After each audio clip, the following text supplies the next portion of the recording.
Hello everyone, so welcome back. This is the platform of SP Smart Hybrid Competitive Schooling System.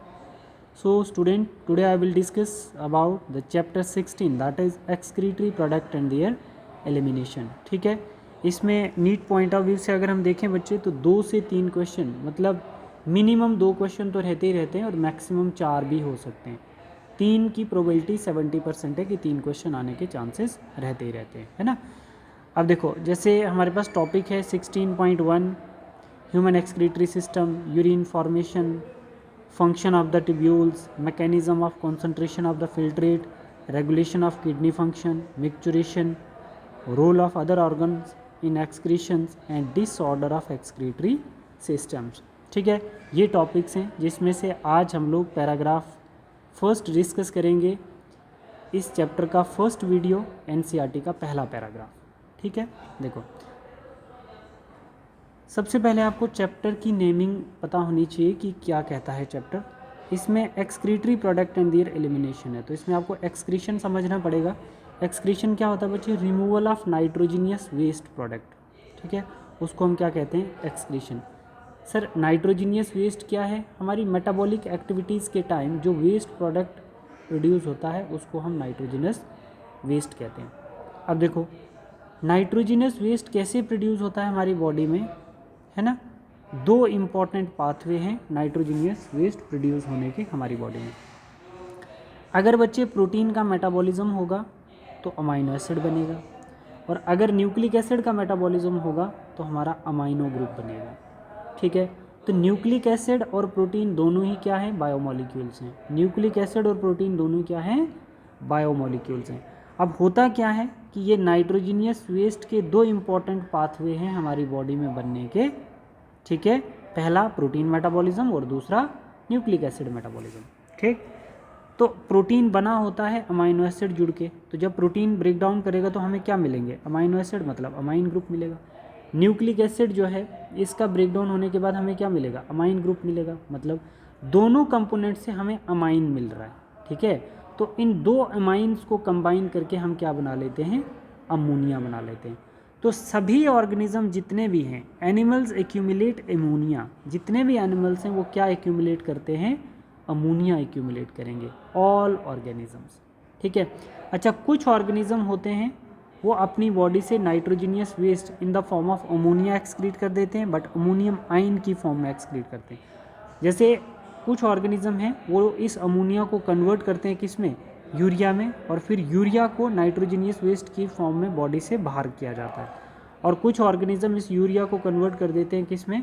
Uric acid में, और फिर अपनी body से uric acid को as a nitrogenous waste remove करते हैं by the excretory organs.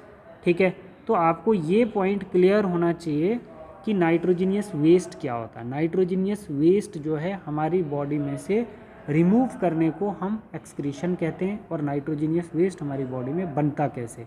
Protein metabolism से और न्यूक्लिक एसिड मेटाबॉलिज्म से। दोनों के ब्रेक डाउन होने से क्या मिल रहा? अमाइन ग्रुप मिल रहा, और उस अमाइन को कंबाइन करके हम अमोनिया बना लेते हैं। और सभी ऑर्गेनिजम्स की बॉडी में नाइट्रोजीनियस वेस्ट अमोनिया की फॉर्म में होता है। और कुछ ऑर्गेनिज्म वाटर को कंजर्व करने के लिए उस अमोनिया को यूरिया में कन्वर्ट कर देते हैं, और कुछ यूरिया को यूरिक एसिड में। अब किस ऑर्गेनिजम्स की बॉडी अमोनिया एक्सक्रीट करती है, किस ऑर्गेनिजम्स की बॉडी यूरिया एक्सक्रीट करती है, और किस ऑर्गेनिज्म की बॉडी यूरिक एसिड एक्सक्रीट करती है in the form of nitrogenous waste. ठीक है, तो ये कब बनता है बच्चे? ये कब बनता है? During the metabolic activities. Nitrogenous waste कब बनता है? मेटाबॉलिक एक्टिविटीज़ के टाइम। सबसे पहले एनिमल एक्यूमुलेट अमोनिया। एनिमल क्या करेगा? मेटाबॉलिक एक्टिविटीज़ में अमोनिया एक्यूमुलेट करेगा, urea, uric acid, carbon dioxide, water and ions like sodium, potassium, chlorine, phosphate, sulphate etcetera. Metabolic activities के टाइम एनिमल्स एक्यूमुलेट करते हैं ये नाइट्रोजीनियस वेस्ट। ठीक है, ईदर बाय मेटाबॉलिक एक्टिविटीज़, ये कब हो सकते हैं? या तो मेटाबॉलिक एक्टिविटीज़ के time, by other mean like excess injection, या तो जब आपने बहुत ज़्यादा खाना खा लिया हो या बहुत सारी चीज़ें बहुत ज़्यादा खा ली, एक्सेस इंजेक्शन कर चुके हो। These substance have to be remove totally or partially. Partially का मतलब होता है कि जैसे यूरिया है हमारी बॉडी में रहता भी है और हमारी बॉडी से बाहर भी निकाला जाता है, तो हम कंप्लीट रिमूव नहीं कर सकते, थोड़ा सा रिमूव कर सकते हैं, और थोड़ा बॉडी के अंदर रहता ही है क्यों? To maintain the ionic balance, ठीक है। जैसे CO2 हमारे लंग्स में रहती है, क्यों? क्योंकि हमें आयनिक बैलेंस करना होता है, जिसको हम होम्योस्टासिस कहते हैं, ठीक है। ये पैराग्राफ फर्स्ट सभी बच्चों को समझ में आ गया होगा। अब हम लोग सेकेंड पैराग्राफ देखते हैं। सबसे पहले टॉक्सिसिटी और amount of water to require nitrogenous waste. तो इन जो तीन मेजर हैं बच्चे, जो तीन मेजर अमोनिया, यूरिया और uric acid, major form of nitrogenous waste जो हैं, है ना, excreted by the animal. Ammonia जो है बच्चे ये गैस है, हाईली टॉक्सिक है। यूरिया उससे कम है, और लीस्ट टॉक्सिक जो होता है वो आपका यूरिक एसिड होता है। तो हम बोल रहे हैं बच्चे कि अमोनिया को ऑर्गेनिज्म को बॉडी से बाहर निकालने के लिए अमोनियम आयन की फॉर्म में निकालते हैं। डायरेक्ट अमोनिया को अमोनियम आयन की फॉर्म में निकाल देंगे, बट उसके लिए large amount of water required होता है ना, हाई रिक्वायरमेंट होती है किसकी? वाटर की, to remove ammonia from the body of organisms, ठीक है। फिर उसके बाद मॉडरेट अमाउंट ऑफ वाटर चाहिए होता है जिन ऑर्गेनिज्म ने अपनी बॉडी से नाइट्रोजीनियस वेस्ट यूरिया की फॉर्म में निकालना होता है। इट मीन्स कि वो क्या करेंगे? अमोनिया को यूरिया में कन्वर्ट करेंगे टू कंजर्व वाटर, ठीक है, क्योंकि large amount of water body को लॉस करना पड़ता है अमोनिया को बॉडी से रिलीज़ करने के लिए। तो बेटर है कि ऑर्गेनिज्म वाटर को कंजर्व करे, तो अमोनिया को कन्वर्ट कर दे यूरिया में, और यूरिया को निकालने में मॉडरेट अमाउंट ऑफ वाटर चाहिए होता है ऑर्गेनिज्म की बॉडी को। और यूरिक एसिड जो होता है, यूरिक एसिड को निकालने के लिए लीस्ट अमाउंट ऑफ वाटर की रिक्वायरमेंट होती है। अब देखना, require more amount of water to ammonia from the body of organisms. Removal के लिए, अमोनिया को रिमूव करने के लिए ज़्यादा अमाउंट ऑफ वाटर चाहिए होता है, क्योंकि ये हाईली टॉक्सिक है। अब uric acid, least amount of water. आप देख रहे हो बच्चे, सॉलिड पैलेट होता है किसका? टैबलेट फॉर्म में एक्सक्रीटरी वेस्ट होता है कॉकरोच का, ठीक है, उसको हम सॉलिड पैलेट कहते हैं। जैसे पेस्ट होता है, क्योंकि least amount of water loss करते हैं ना ऑर्गेनिज्म अपने वेस्ट को रिमूव करने के लिए। Minimum water loss, that is bird.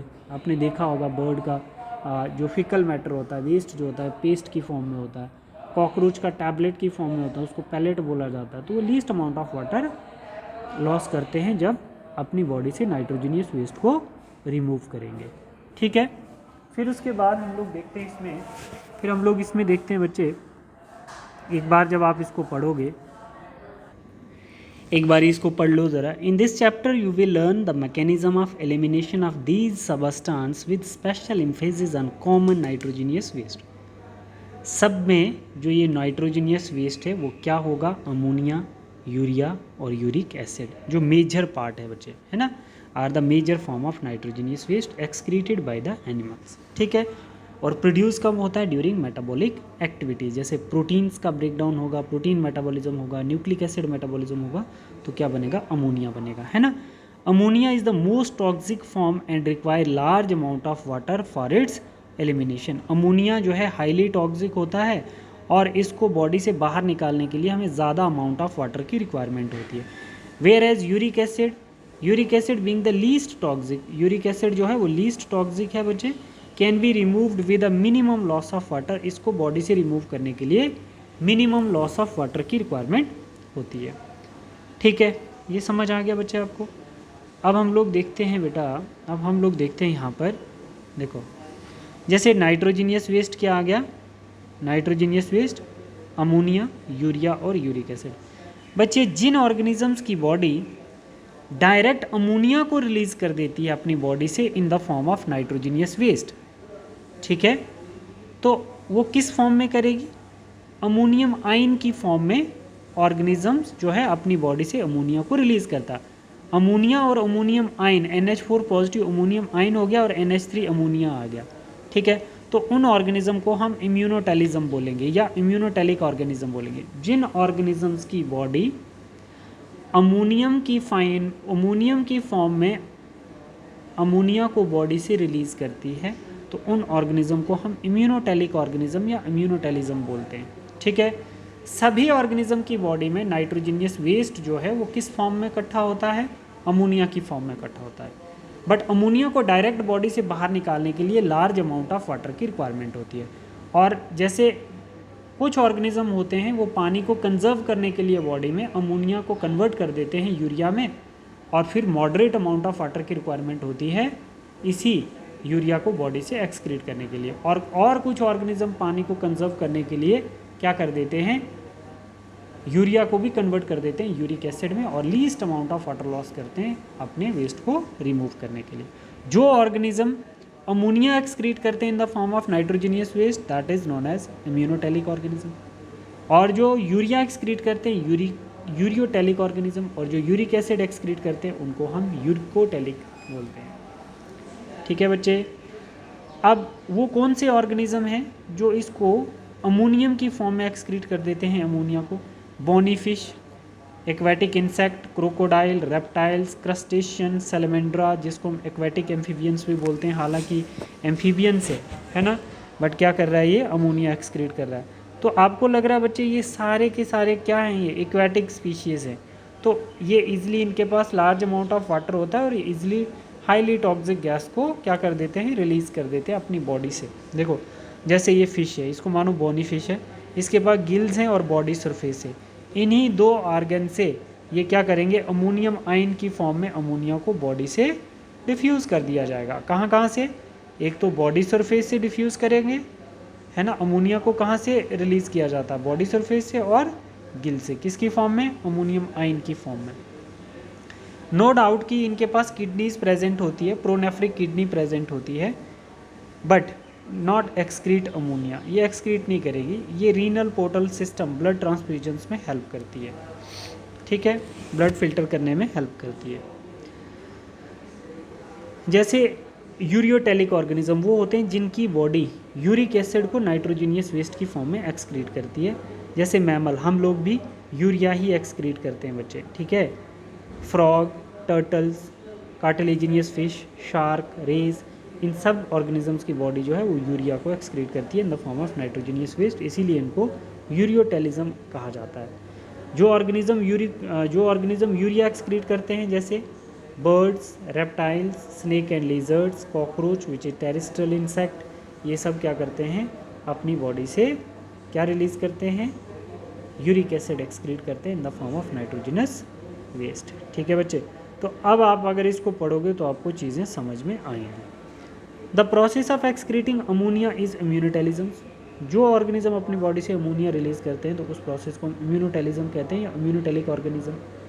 Many bony fishes, aquatic amphibians and aquatic insect, है ना, prawns, are ammonotelic in natures. Ammonia as it is readily soluble, readily होता है स्लोली, ये वाटर में सॉल्युबल हो जाता है। Is generally excreted by diffusion across.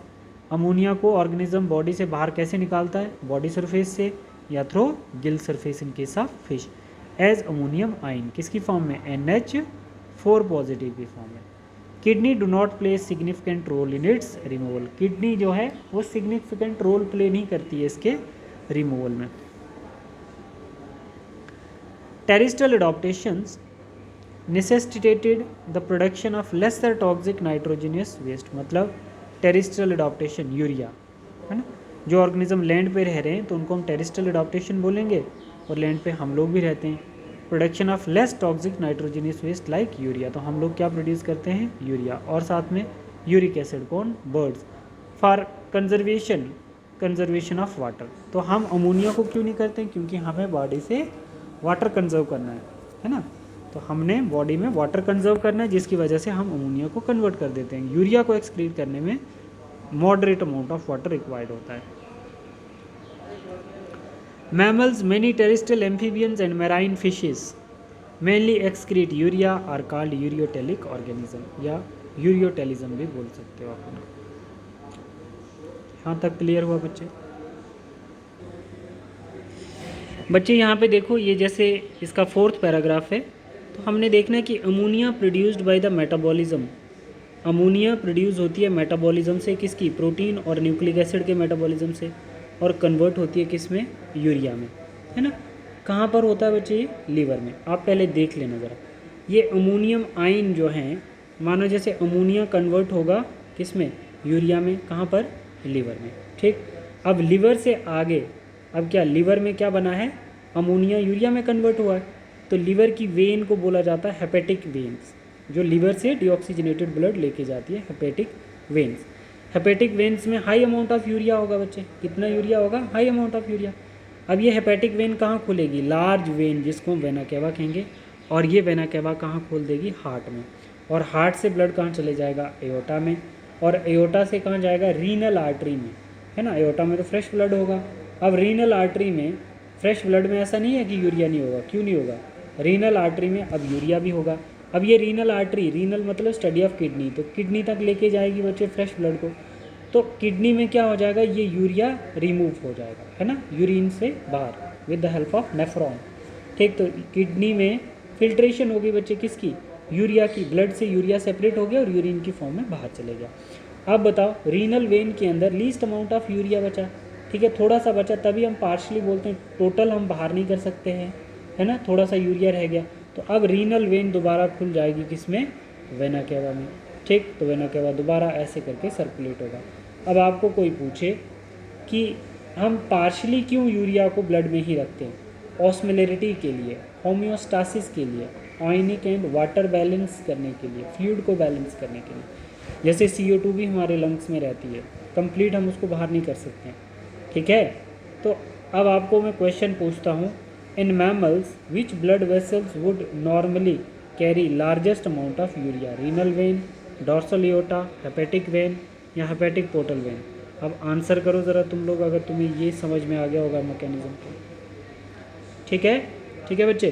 तो यहाँ पे देख लो, मैंने आपको बोला था कि अमोनिया प्रोड्यूस होता है, metabolism is converted into urea in liver of these animal and release to the blood which filter excreted out by the kidney. Some amount of urea may be retain in the kidney matrix of some of the these animal to maintain desired osmolarity. Reptile, birds and land snails and insect excrete nitrogenous waste as uric acid in the form of pellets. किस में था, cockroach में। Paste किस में था, birds में। with minimum loss of water is called uriotelic animals। ठीक है बच्चे, तो अब हम लोग नेक्स्ट क्लास में देखेंगे पैराग्राफ नंबर 5। तो हमने क्या पढ़ा बच्चे आज, हमने पढ़ा एक्सक्रीटरी प्रोडक्ट्स हमारी बॉडी से in the form of nitrogenous waste क्या होते हैं। ठीक है, thank you, god bless you.